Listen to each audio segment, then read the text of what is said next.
Kansas City Chiefs. He's leaving Tampa Bay. Jalen Phillips with the Carolina Panthers. Oh! And we got another one. Malik Willis goes to the Dolphins. Maybe we get a glass break.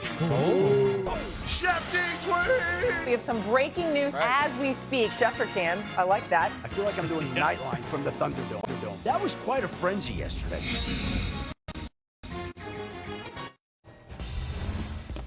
Welcome to NFL Live, where our free agency coverage continues. Shefty, get us started on some of the news coming out of New York. We begin there. All right, Laura, we had a trade today. The Raiders are sending Geno Smith, the former Jets quarterback, back to the New York Jets.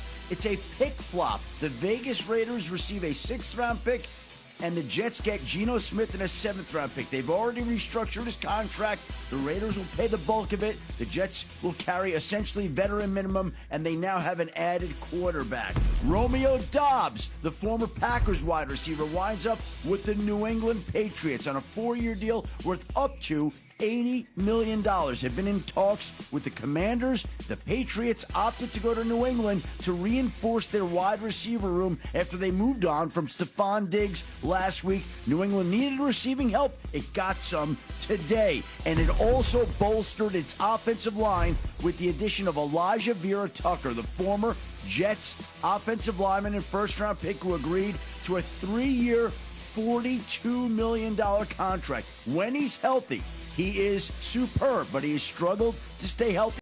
If he can stay healthy, that will be a steal for the New England Patriots. We'll see if he can do that. And one other deal today, Isaiah Pacheco goes from Kansas City to Detroit on a 1-year contract. The Lions traded David Montgomery to Houston last week, needed a big back, physical back to take some of the pressure off Jahmyr Gibbs, who they don't want to overuse. Step in Isaiah Pacheco on a 1-year deal, who becomes the newest back to join Detroit. The Chiefs signed Kenneth Walker, the Super Bowl MVP. That forces out Pacheco, who now goes to the Lions. Adam with 1 touchdown catches over his 4-year career, a higher total than any 2 other Patriots wide receivers combined in that span. Some wanted to see if they would go after A.J. Brown. Adam just told us recently that the door is not necessarily closed on that, but let's focus here on Doubs, who they did get. Mina, how do you feel about that fit for New England?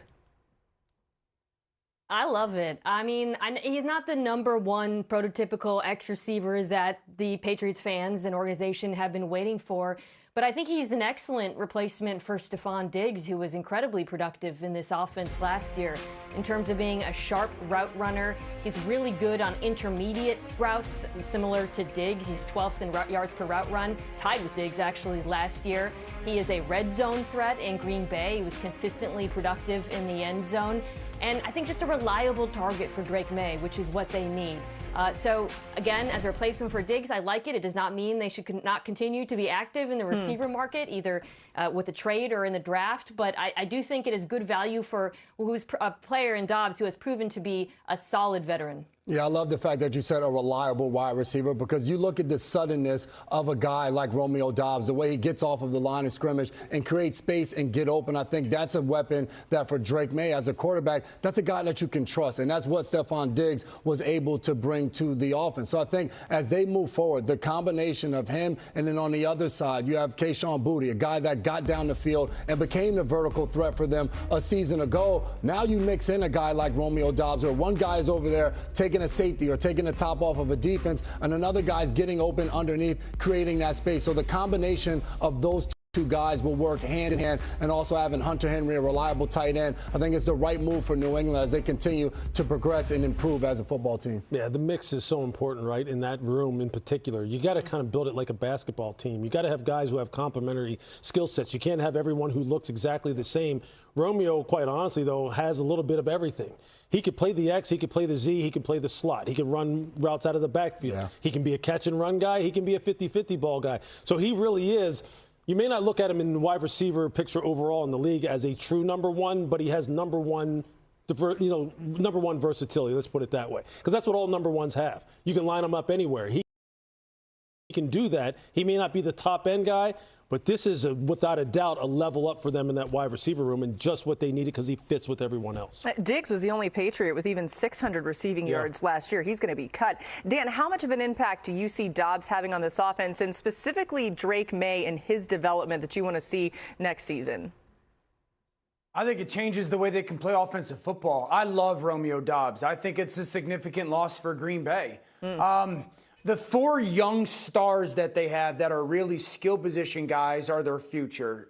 We saw Kayshon Boutte take a huge jump this year when it comes to down the field, big-bodied. You can kind of be the splash play type of guy that took the top off of a defense in many ways.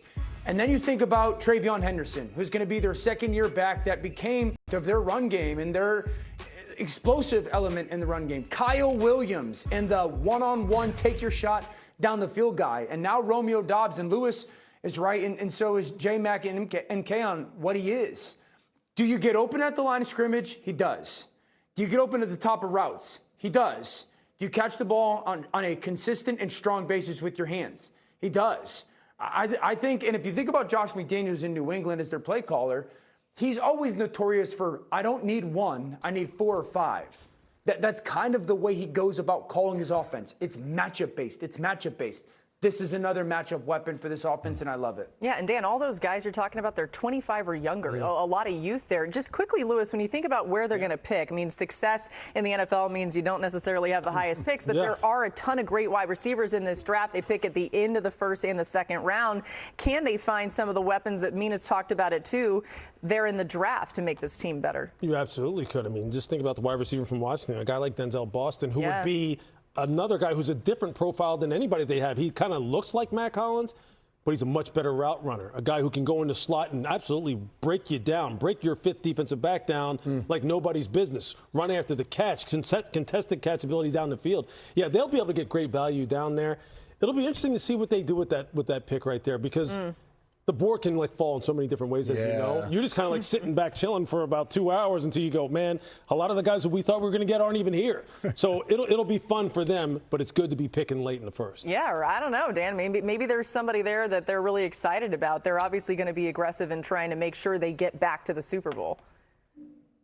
Yeah, I also think tight end is very much so at play for this offense. It doesn't have to necessarily be a receiver in the draft. Lewis would know him greater than I, but I think some of the tight ends that are going to be in conversation late first round or a second round, I would go back to the way that Josh McDaniels likes to play football, likes to design football, creating matchups. 2 tight ends on the field was a big deal this past year. I think tight end is very much so in play early in the draft for them. If you're a fan of the NFL, how could you not be excited right now with all the change we're seeing? Teams are getting better. So much is happening, and we've got it all for you right here. It's going to continue to happen on ESPN as we carry on in NFL Live. We're just getting started. The Chiefs have begun reloading after a down year.